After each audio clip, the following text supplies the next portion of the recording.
आज की वीडियो में हम पढ़ेंगे इंग्लिश एजुकेशन का यूनिट 3 जिसका नाम है English language learning a functional approach.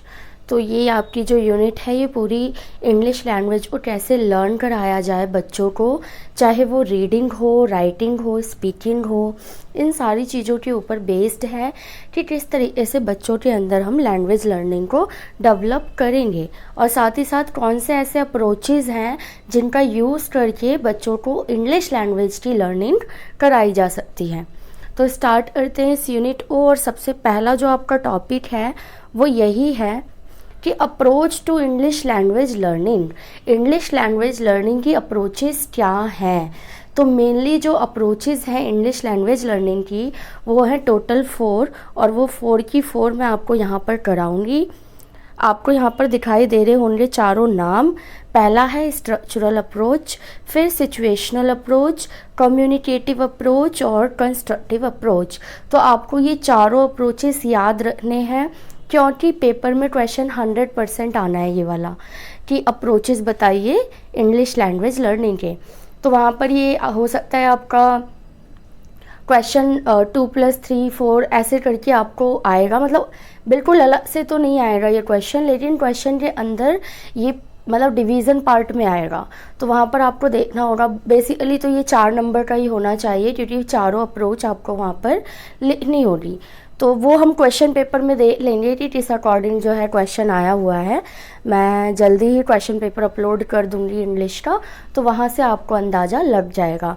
तो जो स्ट्रक्चरल अप्रोच होता है, हम बात करें पहली जो हमारी अप्रोच है उसकी, तो इसमें क्या होता है कि टीचर पहले कोई स्टिमुलस देता है बच्चों को, देन वो बच्चे क्या करते हैं उस स्टिमुलस को यूज़ करके और आगे की जो चीज़ें हैं वो स्टिमुलस में जोड़ते जाते हैं और पूरी जो उनकी एक जो एस्से है या टॉपिक है वो पूरा कंप्लीट करते हैं। तो ये होता है हमारा स्ट्रक्चरल अप्रोच के अंदर। फिर आता है सिचुएशनल अप्रोच। तो इसमें क्या होता है कि टीचर बच्चों को सिचुएशंस प्रोवाइड करते हैं और उसके ही अकॉर्डिंग क्या होता है बच्चे मतलब बच्चों को ना अप्रोच दृष्टिकोण मिलता है सिचुएशंस को देखने का, इमेजिन करने का, और कोई भी अगर उसमें प्रॉब्लम है तो उसका सॉल्यूशन खोजने का। और इस तरीके से वो रीडिंग और राइटिंग जो है वो करते हैं। उसके बाद कम्युनिकेटिव अप्रोच, इसके अंदर आपके सारे कम्युनिकेशन वाले जितने भी टेक्निक्स हैं, चाहे वो डायलॉग्स हो गए या फिर रोल प्ले हो गया, डिबेट हो गया, ये सब कम्युनिकेशन स्किल्स के अंदर ही आती हैं। तो इन सारी चीज़ों को इसके अंदर आप लिखेंगे। फिर आता है कंस्ट्रक्टिव अप्रोच। तो इसके अंदर बच्चे क्या कर सकते हैं, कंस्ट्रक्ट कर सकते हैं या टीचर उनको गाइडेंस दे सकते हैं कंस्ट्रक्ट करने में। क्या चीज़ें, जैसे कोई सेंटेंस है वो पूरा नहीं है तो उसको पूरा कंस्ट्रक्ट करो, या नए तरीके से किसी स्टोरी की एंडिंग करो या स्टार्ट करो। आपको कुछ नाम दे दिए गए हैं, कुछ पात्र दे दिए गए हैं और आप पूरी कहानी सोचो। तो इस तरीके से जो बच्चा है वो खुद कंस्ट्रक्ट करता है नॉलेज को। तो ये सारे अप्रोच जो है आपके, ना केवल इंग्लिश लैंग्वेज बल्कि अगर हिंदी लैंग्वेज के भी अप्रोच आते हैं तो आप इनको लिखकर आ सकते हैं। फिर है आपका next topic teaching oral expression in classroom. Classroom के अंदर क्या करना है आपको, ओरल एक्सप्रेशन यानी जो ओरल है, स्पोकन है, उसको डेवलप करना है। तो उसके लिए आप क्या करेंगे, ये सब आपके सिलेबस वाइज है। अगर आप एक बार सिलेबस उठाकर देखोगे, एक भी टॉपिक ऐसा नहीं है जो सिलेबस से बाहर हो या जो सिलेबस में ना हो। तो देखिए, सबसे पहले अगर आपको ओरल एक्सप्रेशन क्लासरूम के अंदर करना है डेवलप, तो इनिशिएटिंग पार्टिसिपेशन। तो सबसे पहले बच्चों को क्या करना होगा, भागीदार बनाना होगा, पार्टिसिपेशन कराना होगा। किसी भी तरीके से आपको क्या करना है, क्लासरूम में इनिशिएट करना है कि बच्चे पार्टिसिपेट करें। उसके बाद फ्रेगमेंट्री सेंटेंस टू सिंपल सेंटेंसेस। हाँ जी, ये टॉपिक अभी आगे भी आएगा तो और अच्छे से क्लियर कर दूंगी, बट अभी फिर बता देती हूँ मैं आपको। फ्रेगमेंट्री सेंटेंस का मतलब होता है कोई भी सेंटेंस है और उसमें एक छोटा सा फिलअप है, जैसे आई लाइक डैश कलर, तो बच्चा इसमें भर देगा orange colour, black colour, red colour, जो भी उसका फेवरेट है। तो ये तो बहुत ईजी हुआ, फ्रेगमेंट्री सेंटेंसेस टू सिंपल सेंटेंस। अब हम थोड़ा और जो है मतलब थोड़ा सा कॉम्प्लेक्स करते जाएंगे चीज़ों को आगे की तरफ। जैसे अभी वन वर्ड फिल कराया था, तो आगे चल के हम पूरी लाइन जो है वो फिल करा सकते हैं बच्चों से। तो इस तरीके से हम फ्रेगमेंट्री से सिंपल सेंटेंस की तरफ जाएंगे। फिर आता है रिप्रोडक्शन, कि बच्चे जो है वो रिप्रोडक्शन करें लैंग्वेज ओरल एक्सप्रेशन में। जैसे हम क्या करवा सकते हैं इसमें, वही रोल प्ले, डायलॉग्स वगैरह करा सकते हैं, ताकि बच्चे जब बोल रहे हो, तो जब वो रोल प्ले कर रहे हो, तो उनके अंदर से कुछ न्यू वर्ड्स या फिर जो भी वो जानते हैं वो बाहर आ सके। उसके बाद रीडिंग अलाउड, तो बहुत ही पुराना और काफ़ी मतलब नोन टेक्निक है ओरल एक्सप्रेशन के लिए, कि बच्चों को रीडिंग अलाउड करो, ज़ोर ज़ोर से पढ़वाओ। उससे क्या होगा, बच्चे की गलतियाँ पता चलती हैं, बच्चे के अंदर कॉन्फिडेंस आता है, डेवलप होती है बच्चे की लैंग्वेज लर्निंग या ओरल एक्सप्रेशन आप कह सकते हो। उसके बाद रीडिंग पिक्चर्स की रीडिंग करना, जो आपकी पिक्चर बुक होती है उसको रीड करना। और मेकिंग स्टोरी हम बनाने के लिए दे सकते हैं बच्चों को, कि बच्चे स्टोरी जो है सुनाएं, तो ओरल एक्सप्रेशन इससे डेवलप होगा। फिर सीक्वेंसिंग, कि हमने जो सीक्वेंस में ना देकर स्टोरी की लाइन इधर उधर दे दी है और बच्चा उसको सीक्वेंस में लगाए। उसके बाद यूजिंग द नोन वर्ड्स, कुछ ऐसे वर्ड्स होते हैं जो बच्चों को ऑलरेडी पता होते हैं लेकिन वो उसका यूज़ नहीं करते, तो हम उनको इनकरेज करेंगे कि एटलीस्ट जो उनको आता है इंग्लिश में, जो वर्ड्स उनको पता है, एटलीस्ट वो उन वर्ड्स को यूज़ करना शुरू करें। उसके बाद क्या होता है, इमिटेशन, एक्टिंग, रोल प्ले, कि बच्चे इमिटेट करें टीचर को और जितने भी उनके रोल मॉडल है उनको, जो इंग्लिश में ओरल एक्सप्रेस कर रहे हैं। तो बच्चे उनकी नकल करके या रोल प्ले करके भी इंग्लिश लर्निंग की ओरल एक्सप्रेशन को सीख सकते हैं। ये क्वेश्चंस भी आपके पेपर में इसी तरीके से आएंगे कि आपको टेक्निक्स लिखनी होगी या फिर वेज लिखने होंगे कि किस वेज से आप बच्चों को ओरल एक्सप्रेशन जो डेवलप करेंगे या क्या महत्व है। ये सारी चीज़ें आपके क्वेश्चन पेपर में देखने को मिल सकती हैं। अगला जो टॉपिक है आपका, अभी तो ओरल एक्सप्रेशन था, अभी रीडिंग कॉम्प्रिहेंशन पे आ जाओ। टीचिंग रीडिंग कॉम्प्रिहेंशन, कि जो कॉम्प्रिहेंशन होता है आपने देखे होंगे, बड़े बड़े पैसेजेस होते हैं, पैराग्राफ्स होते हैं, उसको कैसे रीडिंग का हम डेवलपमेंट करेंगे बच्चे के अंदर। क्योंकि आजकल ऐसा देखा जा रहा है या महसूस किया जाता है कि जब पैराग्राफ बड़ा सा होता है तो बच्चा उसको पढ़ता ही नहीं है। इवन एग्ज़ाम्स वगैरह भी आप देखोगे जो CBSE कंडक्ट कराता है, तो उसमें काफ़ी पैसेजेस वगैरह आते हैं, तो छोटे पैसेज तो बच्चे पढ़ लेते हैं लेकिन बड़े पैसेज तो बच्चे पढ़ते ही नहीं हैं, और फिर क्वेश्चन का आंसर कैसे देंगे। तो इस चीज़ का डेवलपमेंट किस तरीके से किया जाए, तो सबसे पहले तो हम क्लासरूम में क्या कर सकते हैं, बच्चों को रीडिंग सिंपल रीडिंग जो है उनकी वो डेवलप करें, उनको टेक्स्ट दें ताकि वो पढ़ें, कॉम्पोजिशंस करवाएं उनसे, और कॉम्प्रिहेंशंस भी ज़्यादा से ज़्यादा क्लासरूम में कराएं। इसके अलावा जो मेन चीज़ें हैं हम क्या करा सकते हैं कि क्वेश्चन आंसरिंग करा सकते हैं, कि क्वेश्चन दे के वो आंसर करें जो भी कॉम्प्रिहेंशन उन्होंने पढ़ा है उसके अंदर से। क्वेश्चन जनरेशन, हम क्वेश्चन को जनरेट करने के लिए टास्क दे सकते हैं बच्चों को।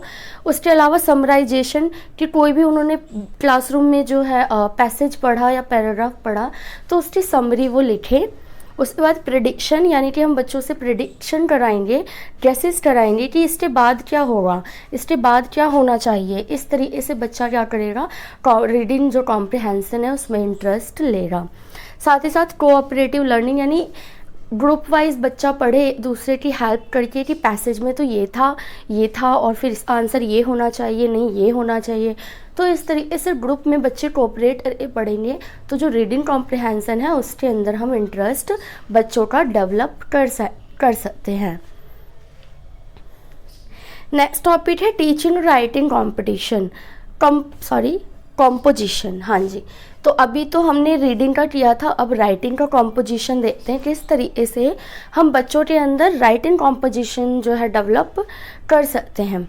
तो first of all free practice of writing, सबसे पहले बच्चों के आसपास हमें जो फ्री प्रैक्टिस करवानी चाहिए राइटिंग कॉम्पोजिशन की। जैसे कि हम कह सकते हैं कि बच्चों सी एंड राइट, आप इस क्लासरूम में जो भी चीज़ें देख रहे हो उसको देखो एंड लिखो, कुछ भी लिखो, फ्री राइटिंग।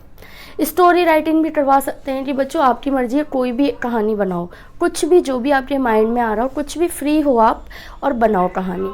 तो इस तरीके से बच्चे जो है राइटिंग कॉम्पोजिशन को कर पाएंगे। नेक्स्ट है फ्रेगमेंटरी टू सिंपल सेंटेंस। जैसा कि मैंने पहले भी एग्जाम्पल दिया था कि 1 word to more word filling, कि पहले हम एक शब्द को फिलअप कराएं, उसके बाद 2 शब्द 3 शब्द, फिर बड़े बड़े सेंटेंसेस को फिलिंग करना शुरू करा दें। उसके बाद आता है राइटिंग अबाउट ऑब्जेक्ट। हम बच्चों से किसी चीज़ के बारे में लिखने को कह सकते हैं। पीपल अराउंड, उनके आसपास जो लोग रहते हैं उनके बारे में लिखवा सकते हैं। प्लेसेस, जो भी उन्होंने प्लेसेस देखा है या जहाँ वो रहते हैं उनके बारे में लिखवा सकते हैं। जैसे कि अगर आप देखेंगे एग्ज़ाम्पल के लिए, तो हम छोटी क्लास में प्राइमरी लेवल में बच्चों से my mother, my school, Delhi city, ऐसे ऐसे टॉपिक्स पे पैराग्राफ कराते हैं। तो क्योंकि ये बच्चे आसपास देखते हैं अपने, तो ऐसे अपर प्राइमरी लेवल पर भी हम चीज़ों को करा सकते हैं। नेक्स्ट है developing writing expression in a specific situation. और साथ ही साथ हम क्या कर सकते हैं, बच्चों को स्पेसिफिक सिचुएशन देकर भी राइटिंग वगैरह करा सकते हैं। तो ये एक पॉइंट और हो जाएगा आपका रिटन वाले एक्सप्रेशन में या कॉम्पोजिशन में। अब नेक्स्ट जो टॉपिक है आपका कि आपको written expression in specific situations में डेवलप करना है बच्चों के। तो इसके लिए आप क्या करेंगे, फर्स्ट ऑफ ऑल आप सिंपल कॉम्पोजिशंस करवा सकते हैं। अब कॉम्पोजिशंस क्या होता है, compositions of a such kind of situation, ये कुछ ऐसी सिचुएशन होती है जो बच्चों की ब्रेन स्टॉर्म करती है, मतलब चिंतन कौशल का विकास करती है, बच्चा सोचने के लिए बाध्य हो जाता है। साथ ही साथ इसमें टीचर गाइडेंस करता है और सपोर्टिव आइडियाज़ भी देता है, और फिर बच्चे क्या है सिंपल कॉम्पोजिशन कर पाते हैं। जैसे कि एग्जाम्पल के लिए ले लीजिए कि हमने टॉपिक दिया बच्चों को an adventure on an island, कि आइलैंड पर एक एडवेंचर हो रहा है या आपने कोई एडवेंचर किया। तो ये ब्रेन स्टॉर्मिंग आइडिया है, बच्चा इसमें सोचेगा कि मैं एक आइलैंड पे हूँ, फिर वहाँ बड़ा सा हाथी आ गया, फिर ये हो गया, फिर बड़ी सी लहर आ गई, उसमें बहुत सारी मछलियाँ दिखी। तो इस तरीके से बच्चे का ब्रेन स्टॉर्म होगा, और हम साथ ही साथ बच्चों को सपोर्ट करेंगे, गाइड करेंगे, उन्हें क्वेश्चंस पूछ कर कि एक बड़ी मछली है तो छोटी मछली के साथ क्या होगा, अगर बड़ा सा हाथी आ गया तो क्या होगा। इस तरीके से क्वेश्चंस पूछकर बच्चों का ब्रेन स्टॉर्मिंग हम करेंगे और फिर वो सिंपल कॉम्पोजिशंस कर पाएंगे। तो ऐसे ही अदर टॉपिक्स पर भी हम करवा सकते हैं राइटिंग। नेक्स्ट है पैराग्राफ राइटिंग। अब पैराग्राफ राइटिंग क्या होता है, group of sentence around a central topic. किसी भी सेंट्रल टॉपिक के ऊपर क्या करते हैं, बहुत सारे सेंटेंसेस लिखे जाते हैं, यही होता है पैराग्राफ। चाहे आपने दिवाली पे लिखवा लिया हो, क्रिसमस के ऊपर लिखवाया हो, सेव वाटर पे लिखवाया हो, तो किसी भी टॉपिक को सेंटर में रखकर पैराग्राफ राइटिंग करवाई जा सकती है। फिर आता है ट्रांसक्रिप्शन। तो ट्रांसक्रिप्शन क्या होता है, the systematic representation of spoken language in written form, कि जो टीचर स्पोकन कर रहा है, बोल रहा है, बच्चे उसको सेम एग्जैक्टली क्या करेंगे, रिटन फॉर्म में लेके आएंगे यानी लिखेंगे। तो ये होता है आपका ट्रांसक्रिप्शन। फिर एक होते हैं डिक्टेशन। ये आपने भी बहुत की होगी अपने बचपन में, और अगर आप टीचर हैं या पढ़ाते हैं कुछ बच्चों को तो आप ज़रूर डिक्टेशन कराते होंगे, जिसमें हम क्या करते हैं कि जो भी स्पोकन वर्ड है या फिर फ्रेज़ है या सेंटेंस है वो बच्चे बिना देखे कहीं से खुद ही लिखते हैं, देन बाद में उसकी चेकिंग की जाती है और जो गलतियाँ होती है वो उन्हें बताया जाता है। तो इससे बच्चे की लिसनिंग स्किल भी तेज़ होती है और राइटिंग स्किल भी तेज़ होती है। इसके साथ साथ नोट टेकिंग, कॉन्वर्सेशन, डायलॉग्स भी करा सकते हैं। इसमें क्या होता है कि किसी भी तरह का लेक्चर या फिर सेमिनार कराया जाता है और उसके अंदर बच्चे ना नोट्स लिखते हैं कि पूरे लेक्चर के दौरान कौन कौन सी इंपॉर्टेंट बातें थी या कौन कौन सी कोटेशन यूज़ की गई थी या कौन कौन से डायलॉग्स बोले गए थे, वो सब बच्चे क्या करते हैं, नोट्स लिख लेते हैं। अब नेक्स्ट आपका टॉपिक है encouraging and guiding self reading, कि बच्चों को हम सेल्फ रीडिंग कैसे गाइड करें और इनकरेज करें। तो क्या क्या कर सकते हैं हम, providing a print rich environment. सबसे पहले तो हम बहुत सारा प्रिंट जो है हमारे पास प्रिंटेड मटेरियल होना चाहिए, तभी तो बच्चा सेल्फ रीडिंग करेगा। अगर बच्चे पे बुक ही नहीं है तो वो कैसे रीडिंग करेगा। तो हमारे पास काफ़ी सारी बुक्स उनके इंटरेस्ट के हिसाब से होनी चाहिए। साथ ही साथ प्रोविज़न ऑफ चिल्ड्रन लिटरेचर, हमारे पास चिल्ड्रन लिटरेचर वाली किताबें होनी बहुत ज़रूरी है, जैसे कॉमिक्स हो गया, टेल, पिक्चर बुक, क्योंकि ये सारी ना चीज़ें बच्चों का लिटरेचर होता है, पंचतंत्र वगैरह हो गए, काफ़ी इंटरेस्ट लेके बच्चे पढ़ते हैं, तो ये सारी चीज़ें अवेलेबल होनी चाहिए, तभी हम बच्चे के अंदर सेल्फ रीडिंग डेवलप कर पाएंगे। क्योंकि बोरिंग चीज़ तो बच्चा सेल्फ तो पढ़ेगा ही नहीं। अकेला बच्चा इतना बोर होता है खुद एक तो, और फिर बोरिंग सब्जेक्ट अगर दे दे उनको पढ़ने के लिए तो वो कतई नहीं पढ़ेगा।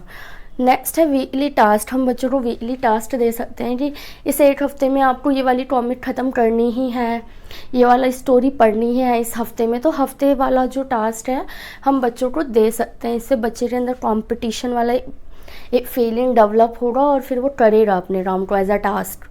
फिर सेट एन एग्ज़ाम्पल। आप खुद एज अ टीचर आप खुद भी जो है पढ़ के आएँ और नई नई कहानियाँ और फिर बच्चों को सुनाएं, ताकि बच्चे आपको एक एग्ज़ाम्पल की तरह देखें और फिर खुद भी इनकरेज हों कि हमें भी पढ़ना है और हमें भी क्लासरूम में आके टीचर को एक नई कहानी जो है वो सुनानी है। साथ ही साथ गाइडेड रीडिंग करें। जब बच्चा पढ़ रहा है तो आप उनको गाइड ज़रूर करें। बुक फेयर वगैरह भी आप करवा सकते हैं या फिर बच्चों को ले जा सकते हैं जहाँ भी बुक फेयर लगता है, जिससे बच्चे के अंदर जो है सेल्फ रीडिंग डेवलप होगी। क्योंकि बुक फेयर वगैरह में बच्चा सेल्फ रीडिंग के लिए ही किताबें खरीदेगा। अगला जो लास्ट टॉपिक है आपका वो लेसन प्लान डेवलप करना है आपको। तो ये तो प्रैक्टिकल वर्क है आपका, तो इसमें मैं कोशिश करूँगी कि इंग्लिश के जो लेसन प्लान है वो मैं डाल दूँ चैनल पे और आप जो है देख पाएँ। और ये जो टॉपिक है आपका इसके अंदर इन्होंने स्पेसिफिकली बताया है कि एक लेसन प्लान किसी भी ग्रामर के टॉपिक पे होना चाहिए, एक पोइट्री पे होना चाहिए, एक स्टोरी पे, लेटर कॉम्पोजिशन, डायलॉग और एक पैराग्राफ रीडिंग। तो आपको एक लेसन प्लान ज़रूर तैयार कर लेना है इन हर टॉपिक पे। अब टॉपिक्स मतलब ये होना चाहिए, बाकी आप कोई सा भी सब टॉपिक ले सकते हो। जैसे ग्रामर में आप नाउन लो, प्रोनाउन लो, कुछ भी ले लो, ये आपकी मर्जी है। तो पेपर में एक लेसन प्लान ज़रूर आएगा।